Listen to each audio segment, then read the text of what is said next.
Sundara, that if you want to protect those who are worth protecting, learn how to fight as well. So, what is the right time to fight? What is the right time to have a philosophy of Parupalaya Durbalam, that protect the weak? What is the time that you have to fight?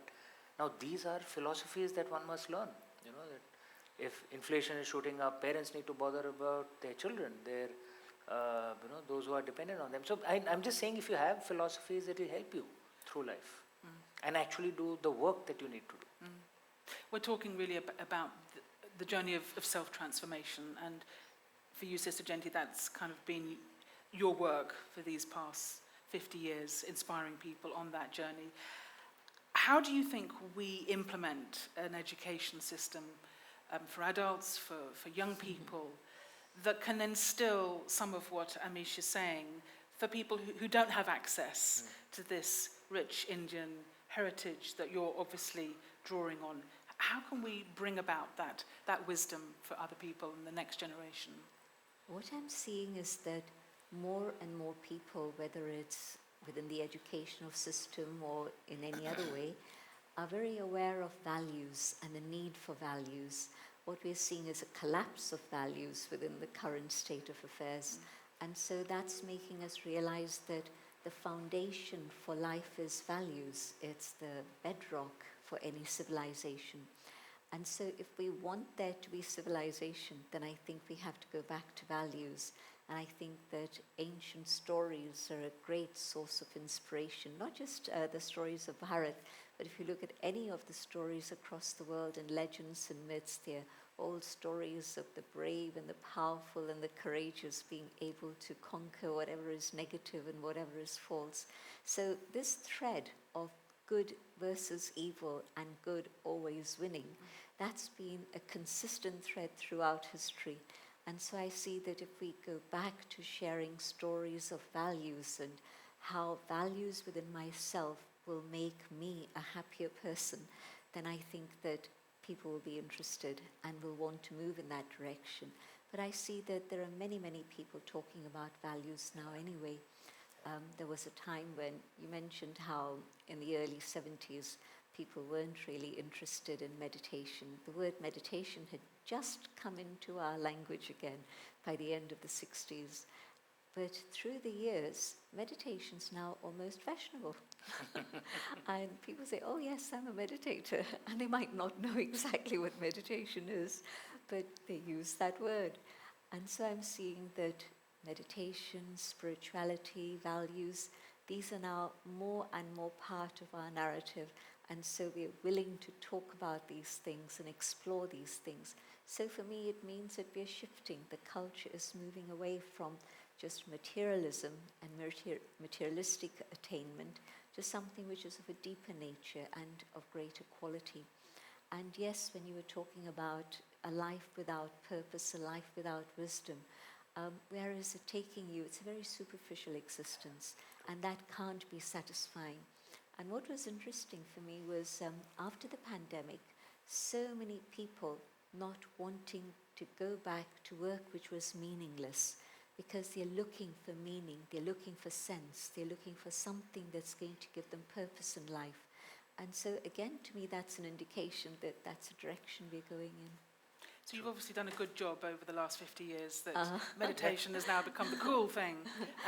Many other organizations. One of the things I would suggest that people can do, and those watching online as well, visit the closest Brahma Kumari office, come out there and learn some wisdom. Or they could read your books. But, we're talking here about wisdom, and, when I was a young student, I got a rucksack and set off to India to look for wisdom. Sister Jenti found her wisdom in India. And I know you talk in one of your books about so many of the ancient civilizations have come and gone, but the Indian civilization somehow has survived throughout all this time. What for you is the special ingredient that India has that means that it has preserved so much of its wisdom for us today? I think there's something special in all ancient cultures, modern cultures as well. But I think among the things that perhaps India can be a beacon for for the rest of the world is we have found this ability to keep balance in among different dichotomies.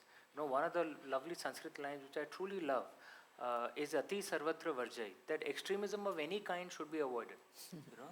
So if you are so attached to your traditions that when times change you can't adapt, you will collapse. But if you are so adaptable, that you're like some kusha grass who will just get trampled all the time, you don't have any traditions, right? So you need to have that ideal balance, a bit of stubbornness to keep your ancient thing, but flexible enough that you can adapt to changing times, right? Consumerism, it's good, it leads to growing economies, it's, and we see it as a worship of Lakshmi, of the goddess of wealth. But if you're doing only that and not doing dharma, not doing the balance that must be there, then again that's not good. So extremism of any kind should be avoided. One of the more complex questions that gets discussed even in India is violence, for example. So ordinary citizens have no right to take the law into their own hands or do violence. But if there's a soldier at the border, his dharma is to do violence, to protect those behind him. So essentially find balance on all sides. And I think that was one of the things that Indian culture has shown, that we can find the balance on all sides, which allows us to survive and to carry the best of the old, but add in something of the new as well. Don't go on any extremism of any side. That there's something to be learned from all sides, but keep your core. Adaptability really is what you're saying. But a balance of that. Some bit of rigidity, some bit of adaptability, some bit of non-violence, but when I have to fight, I'll fight. Some bit of, that I will, of course, respect my traditions and learn the wisdom of the old. But if there's something to be learned from other cultures, hell, I should learn. It's in my selfish interest, right? So again, balance in all. Some bit of pride is good. Because it gives that fire to you. But excess pride is not good, right? And pride comes before a fall. But you can't fall if you haven't stood up in the first place, right? So you need a bit of pride to stand up, but not excess pride, right? So I think that is perhaps one of the key things we can learn from the ancient Indian way. Extremism of any kind, avoid it. Try and find balance. So there's something to be, I'm a very proud Indian. But I'll never say that there's nothing to be learned from other cultures. No, of course not. There's lots to be learned from other cultures as well, and I must learn it. And that's called having balance, right? I'm tempted to ask you what you've learned from your time here in London, but that might take us down another whole track. But Sister Genti, your path of Raj Yoga meditation, obviously drawing from ancient Indian tradition as well. Do you feel that there is something unique about India that has infused the organization's wisdom and philosophy, that it couldn't be what it is were it not for India? I agree with Amish that really there's so much to learn from everyone, everything, everywhere. But I do feel that India has something very, very special, and that's a very ancient tradition. And an ancient tradition, I think, that's sometimes been neglected in different ways. And so I think that at this moment, where I stand, where I see what science and technology and all of that has offered, and that's been great, but what India has to offer me, let me speak on a very personal level, is to remind me that the roots are very important, and the roots are the ancient ideals of truth, of love, of happiness, of service to others, sacrifice. These are those very deep ancient traditions that India has, and to a certain extent you still see them in some way or another. And I think that for me is something very special. When I think about, say, for example, the way children in India even today are taught about respect, and it's imbued in them, and they grow up in a very specific way with that level of respect. And I think that that's something that's so much needed in today's world here, also everywhere, but especially now at this present time. Learning, when you spoke about having pride, well, I'd say valuing the self, True. when I have that spiritual awareness of my own inner identity, then there's self-esteem, True. which is different to ego. Yeah, very true. But Very true. that state, very important. Yes, Very of true. course, I need to have that Balance. inner dignity, which stems from spirituality, from self-respect, and then being able to respect others also. And I just want to offer a thought Beautifully about put. this question of balance. And yes, agree that I need to be adaptable and flexible, but I also need to have my own personal foundation Yeah. that I'm not going to shift from.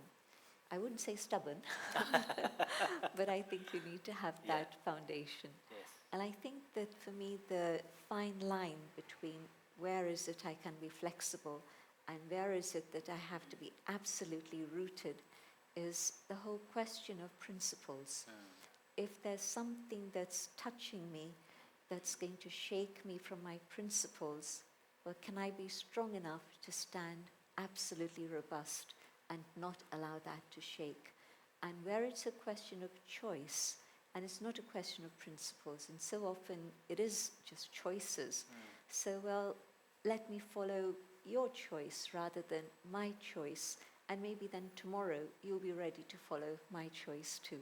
And so there is this very clear guiding light in which one is principles and the other is choices.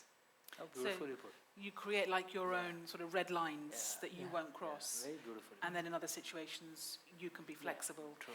I'm just going to remind everyone actually that there is a chance for you to put your own questions, and I'm sure you'll agree with me that we've got two real fountains of wisdom here that we can tap into. And if you're here in our theatre, we have a roving mic, so do just raise your hand if you'd like to ask a question, and the mic can come to you. Or if you're listening online, I think there is a way for you to post your question, and it will come through to me here on the computer. So do put your questions in, and let's hear what you have to say on some of the topics that we're discussing here today. So do please raise your hands, and we'll bring the mic to you. But I think it was E.F. Schumacher who wrote the book Small is Beautiful, who said that mankind is now too clever to be able to live without wisdom. And for me, that's becoming more and more true as time goes on, and we begin this rush for the artificial intelligence and robotics and this whole faith in technology that seems to be, for a lot of people, where they see the future and where they're placing this faith. Where, Amish, do you find that line between, yes, embracing that, but at the same time not letting go of some of the messages that are coming through in your books? I think the key differentiator would be selfishness. That you must have some level of self-preservation, which is fair, which goes back to that point of balance. But if your approach to life is completely driven by selfishness and what your desires are, then chances are that the more powerful the tools in your hand, the more you'll hurt yourself.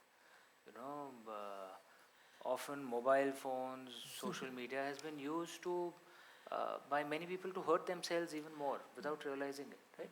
These are very powerful tools, right? But they are tools. They are agnostic. They can be used for positive or negative. And I think if you can cultivate a certain amount, a good amount rather, of selflessness, of trying to focus on others, that is a good way to actually use things for good, use tools for good.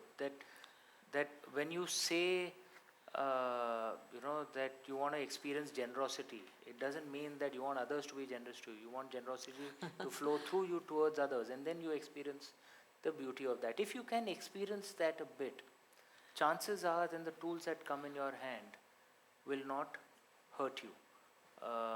If I can, Sister Janti said very rightly of the selfishness, lack of respect that one finds, in the modern day. And let me quote a Western example, an Indian example of something that was quite different at a tragedy when the Titanic sunk.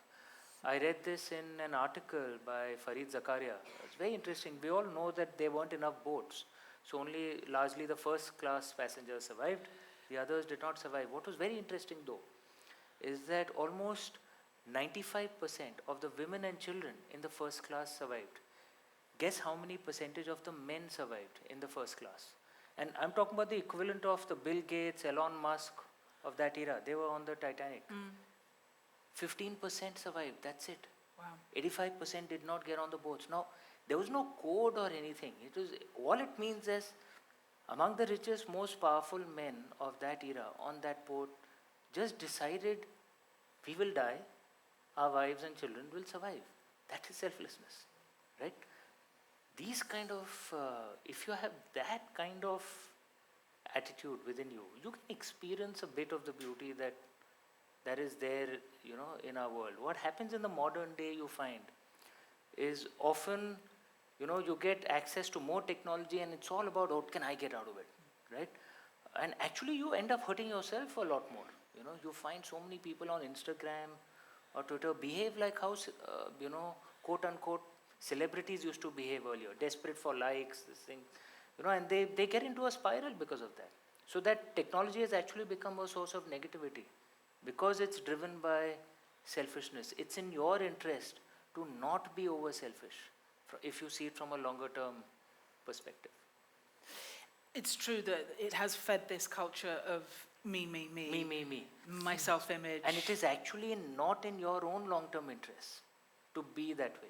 Again, find that, perhaps I'm trying to refer back to that older thing, find a sense of balance. That, yes, of course, preserve yourself, but if you can, actually your approach can be to try and help others as much as you can. The first time I met Sister Jayanti, so many of the Brahma Kumaris, look at the peace on your face, right? You're almost living, the divine. And that comes from the sense of selflessness, the attitude of service that one finds in the Brahma Kumaris. And that to me, that, is the greatest example, to learn from, that your life is your message, in a way. I mean, I think it's a really important point. You're talking in a way about altruism and thinking about the collective, thinking about the good of the whole. And I wonder, Sister Jayanti, if you could share with us how you see people make that transition from just thinking about limited self-interest to thinking about how my life is going to affect the bigger picture, because surely that is the wisdom that we now as a collective humanity need to embrace, because what happens to the whole is going to affect all of us at the end of the day. But how do we make that shift? Can I take it a step back to this question about cleverness and wisdom? And another very wise woman, Didi Manmoini, and you met her. I did. She said to me at one point that your capacity to reason is like a sharp knife, and it can be used either to do things that are useful, cut some vegetables, cut some fruits, or if you don't use it properly, then it can cut your own fingers. And for her, the dividing line was where the clever intellect is just concerned with criticism and negativity, and where the intellect, the capacity for reason, is actually going to think about giving benefit and sharing benefit with others. So it fits in well with this idea of altruism or selfishness, but she put it in that way that it can either damage you if you're just critical and negative, or you can use it for benefit. And so I think that's important. But this other question about this transition, when I started my journey of meditation, it was really first just for myself, because I found such joy and spiritual power in the whole program of meditation, knowing myself, connecting with the divine, that it really was transformational. And then the next step was I began to think about all my friends who at that moment were back in London. I was still in India. And I thought they would benefit so much from understanding these ideas. And so that opened my eyes to a wider dimension. And then I began to think, well, it's not just these people who I personally know, but I think it could benefit the whole world. And so my vision just expanded and expanded, and I began to realize that this is something that is needed by everyone.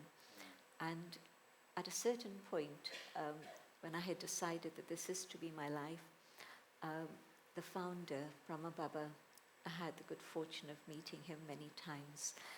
And at that point he said to me, is it possible to remove the suffering of others?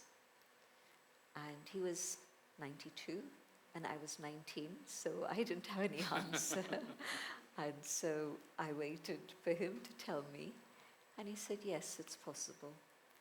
Is it possible to remove poverty so that everybody can have enough to eat?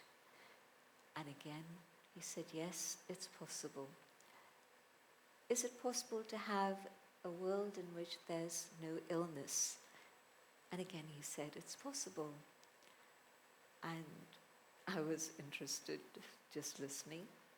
And he then said, it is possible if we decide to remove lust, anger, ego, greed, and attachment. But we can't tell anybody else to do that. You have to do that yourself. And then through your example, others can be inspired too. And so in a few words, he was able to explain to me how there can be transformation for the self, but how it can have a wider effect in terms of the world situation. And at that time, it was such an amazing picture that he painted that I thought, this is really something very powerful. And then through the years, I've been seeing how it's a reality, that it's not one individual or one place, but generally where there's this negativity of ego and anger and greed that's causing the problems of the world. But I don't know how many people actually realize that the cause of sorrow and suffering is this negativity. And if you deal with this, and it is possible to deal with this, and you can't tell anyone, but you can do it yourself. But as you do it, there's going to be a further and further impact. You know, one person and how much impact you have on your family, your neighbors, your friends, your colleagues. It's a huge circle we're all connected with. And so I think that you just begin to understand more and more. So I didn't start thinking, oh, the world has to change. It started on a very personal level. So I think then that vision just becomes bigger and bigger, and you begin to understand things with all its different manifestations. I'm just checking if there's any questions, any raised hands, because I will just keep asking questions. Yes, we do have a raised hand here, so if you could bring the microphone down, that would be lovely. One of my favorite quotes about wisdom and cleverness and the difference between the two is that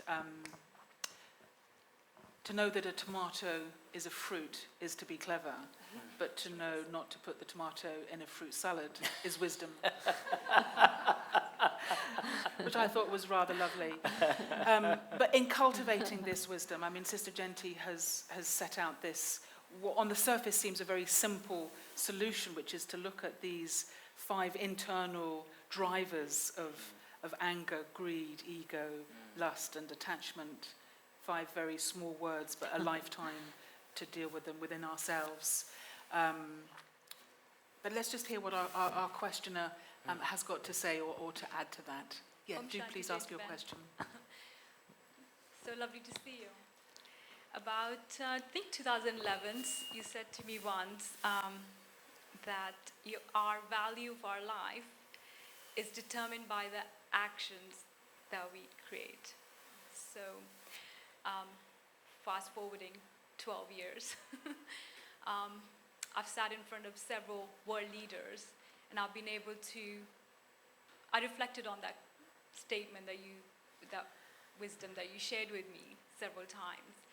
And because of that, I was able to bring a lot of value. I never sat in front of anybody and thought, what you're going to give me? I was thought, what value can I bring to you? And in just doing so, they were bringing so much value to me.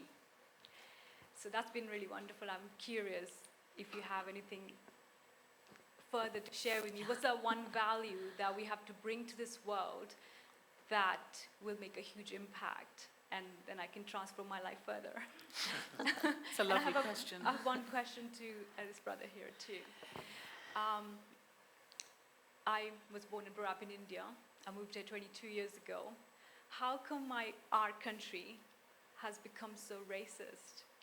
It's really sad for me. And I've traveled the world and people have said India is a spiritual lung for the world. And that really amazes me and makes me feel so proud. But so much is happening in our country. Why? And you've been sitting down with our Prime Minister. And I know what conversations I'm going to be having if I sit with him.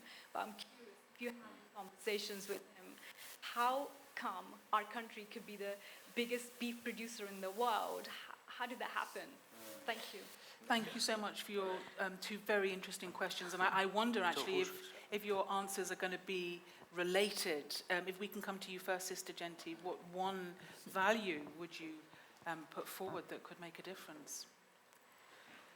I think that perhaps at this moment, compassion is the one that comes to mind most strongly, and it starts with self. Everything starts inside and then works its way outside. So I'd say that compassion for the self and doing what I understand my conscience tells me to be right, if I'm guided by that, then I'm going to make sure that I stay on track, but then also compassion for those around me, compassion even for the planet. And so very important to develop this quality of compassion, which I see as the practical application of love in action. And so love is the quality that's there within every human soul, even animal souls actually, but it's there. And so as I express it then, to let it be compassion. A beautiful answer, and lovely to see how your words of wisdom from many years ago have still resonated all this time later. And I wonder, Amish, if your answer is going to echo that Sister Genti is talking about opening the heart, and the heart really being the gateway to expansion and seeing the bigger picture. But what is your answer as to why India still is struggling with this problem of racism? Yeah. At a broader level, from an ancient times perspective, the oldest Jewish community anywhere in the world is actually in India. When Romans destroyed the second temple, the temple of Herod, they were given refuge in India. The oldest Zoroastrian community is actually in India. When they were attacked in Iran 13 centuries ago. The only pre-modern, only land in pre-modern times where sub-Saharan Africans, like Africans, came as immigrants and rose to become kings and queens purely on merit, was actually India. It hasn't happened anywhere else in the world. The Siddhi Maharajas, they continue to live in India to this day. Even in modern times, Tibetans have been given refuge. Afghan Muslims, there's a very large Hazara Muslim community in Pune. Part of what I think is happening in India today, do you know the Sagar Manthan story, the churning of the ocean? So for those who don't know, there's this story that the ocean was churned. And I won't go into the full details. The Devas and the Asuras were, churned the ocean, and lots of goodies came out. Amrit and Kamdhenu Gai, various others. But right at the beginning, halahal came out, poison, right, which would have destroyed much of the universe. And Sagar Manthan is actually an allegorical story, obviously, that it represents change, right? Any process of change more often than not, leads to good. Even the Bhagavad Gita says change is the only constant in life. But the very nature of change itself is such that some poison will also come out. Right? It's a very nature of change. And what has happened to India post 1991, post economic reforms, changes that are so massive. We pulled 300 million people out of poverty. People who were just struggling to survive now suddenly have a voice, right? Many backward castes, many Dalits, many Paswanda Muslims, who are the backward caste Hindu converts into Muslims. Suddenly they have a voice. Now all of them are part of the conversation. A lot of good has happened over the last 30 years. In 1991, the GDP of India was lower than the annual turnover of General Motors. We were that poor, right? Today our GDP is higher than the UK, just in 30 years, right? It's the pace of change is massive, but part of this process of change, a lot of it is good. Yes, some negativities are also coming out, which is a part of the process of change. And what I say this in India as well, that those of us at least who are worshippers of Lord Shiva, as I am, we should follow our God, because in the story of the churning of the mountain, the churning of the ocean, when the poison came out, no one could do anything about it. It would have destroyed the entire universe. The only one who could do something about it was Lord Shiva. And he took that poison and he drank it up.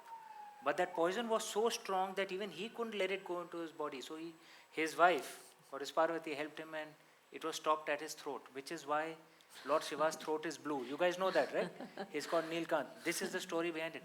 He stopped the poison at his throat so that the rest of the world would survive, but he couldn't take it either.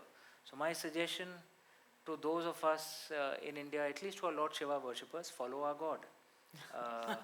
There is a process of change that's happening. Broadly, it's good, but some negativities are emerging from it. Can we be like our God? Drink up that poison. Don't add to the negativity. Add to the positivity. Add to a sense of unity, and aid this process of change. Because a stronger India is actually in the interest of the world as well. Yeah. So what you're saying in a way is that this is just a poison that is needing to come out. It happens in any process of change. It will pass. So for example, post the Second World War, the West experienced a massive process. I won't go into what the colonial era thing was. Of course, there's a lot of negativity at that time. But even post the First World War, where there was massive economic growth, loads of people were pulled out of poverty. In Europe, there was rebuilding through the Marshall Plan. But there were negativities that emerged at that time as well, which we're experiencing now. Environmental issues, monoculture issues. And that change, was it broadly good for the West? Yes. Were there some negativities that came out? Yes. That's a part of any process of change. The point is, if a society is conscious of it, and at least if there are some of us who believe like Lord Shiva, that remove that poison, if you can, then you can help society. That's the way I see it. And add in some of Sister Jayanthi's answer of keeping compassion at heart. Yes. And keeping the heart open to all. Because But we are all one family. Yeah, think about it this way. I'm old enough to remember in 1987, 88, the deaths of hunger in Kalahandi, if you remember, in Odisha. We didn't have food to eat at that time. Today, there's no problem of that. You have malnutrition issues, that everyone has food. They don't have good food. Okay? But in India, everyone has food now. These are massive changes that have happened. A lot of it is because of economic growth, but which is releasing forces. That's the way I see it. Any process of change, it will be this way. Thank you, Amish, for your answer. I think somebody here we do have, we're going to go over just by 5 minutes because we started 5 minutes late. So let's just take. That's okay. I control this joint. You control. Okay. We have permission. Thank you so much. And if you're online, then you know what you need to do. It's too good to just leave, isn't it? Please, can we have your question? Om Shanti. Pranam, Sister Jayanti, Amishji. Where we are at the moment, what Amishji is saying, my question is, and this has been churning for some time now, all the spiritual gurus, gurumas, all the spirituality and the love, the bhakti yoga and the prem that we sort of impart as a Bharatiya, as Sister Jayanti mentioned, we need, like Sri Aurobindo, the time has come where we are not just tokenism. The time has come. How can we, this is what I'm looking at, Sister Jayanti, how can we make it that collectively, together, we actually put this thought into people's mind that we are here not to fight, but we are here to improve all of us. And what young lady just raised the question about the India, and all the time I face this, the negative, the fake narratives, every time what is happening. Now, there is another session that Amishji, and we can do it on the political side, because we are not here today for the political reasons. No. But for the political side, I would like to train lots of youngsters into what is happening. Because unless in any country you have a majority do not have as much power, regulations, benefits as the minorities, it will happen, because that samudra is, manthan is going on. So what my question today is, how do we propagate this beautiful spiritual journey that we all do? We all sort of start with yoga, and from very, very early age, my generation, we started with spirituality and everything. But we want all the people with more power, like I mentioned, Sri Aurobindo and Vivekananda. How do we do that? That is the question at the moment. And the younger generation, yes, we will deal with it. We need to educate them about the issues, about our Vedic traditions. And when someone says the Rigveda is only 1500 BCE, I just want to give them a long lecture on how old is Rigveda. So please, Sister Jayanti, thank you. Thank you for your question. Sister Jayanti. What I'd like to say is that when there's change that happens, it happens slowly to begin with. It's like if you've got a tray of water that you want to freeze, it's not all going to freeze together, but there'll be one molecule, another one, another one, another one. And gradually, when there's a certain critical mass that's reached, then the whole tray freezes. And so these ideas, I think they exist everywhere now. Whether it's the Middle East, whether it's China, people are meditating. People are aware that we have to make changes in ourselves. And I think that as that minority becomes powerful, then that minority is going to be able to reach that point of critical mass, and I think then you'll see that the world really changes. And I'm hopeful that we're moving very quickly in that direction. Beautiful. Because, we're sat here talking about these sort of ideas of wisdom, but we need to scale this up to inspire people in the whole world to think along these lines before it's too late. Amish, do you want to add anything to that? Well, I think the conversations that are happening across the world, including this one, shows that we are moving in that direction. But is everything perfect? Of course not, and that's the entire nature of the talk that that we are having. This is a time of intense change, a time of dissonance, a pandemic that came out of nowhere. That none of us in living memory have experienced something like this. Wars across the world, and this is a time of intense change where then the opportunity to improve also presents itself. But do you share Sister Jayanti's optimism that we will get to a point where it will scale up massively and actually make a difference? I am extremely optimistic. And I think India will be a part of that positive conversation as well.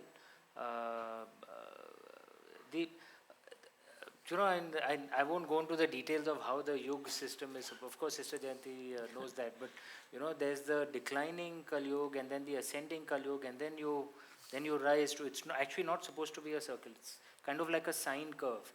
Sorry for inflicting mathematics on you, but if you read the Bhagavad Puran, then the Yuga system is actually supposed to be like a sine curve. We'll forgive you this once. Yeah, thank you. Don't do it again. So there's actually an ascending Kali Yuga. Then there is Dwapar and of course Satyug. So the point one is trying to make is that there is, I feel, in an atmosphere where things appear the bleakest, is when improvements actually start happening. I think that's why I'm deeply optimistic. Very good. But I do genuinely believe that India has to be a part of this conversation, because a lot of the philosophies and wisdom that is a part of our inheritance And Indians are just lucky that we happen to be a part of that. It could have survived in other parts of the world as well. It's, in a way, it's our duty to spread this across the world, because I think such talk is much needed. I think in a way what we're sensing is that it's critical that India does make this shift. Because India has led the way on this whole journey of wisdom and spirituality. And if you can we need India to now move into this new... And if you can have a balance of traditions and liberalism. Yeah. You know, one of the dichotomies we are presented with in the West is that if you want liberalism, you have to give up traditions. That's not good, because then you have loneliness, you have atomization of society. That's not good. But in other parts of the world, the thing is that no, traditions are so powerful that there's no space for women's rights, for LGBT rights. That's not good either. But India is one of those rare cultures which can show that actually both can coexist. You can have the strength of traditions, which gives you roots, which gives you a sense of family, sense of community, which helps you through difficult times. But you can have liberalism as well. In ancient Indian way, LGBTs had rights, women were, the Rig Veda is hymns written by women. We had the equivalent of women prophets and messiahs. Well, we're going to be talking about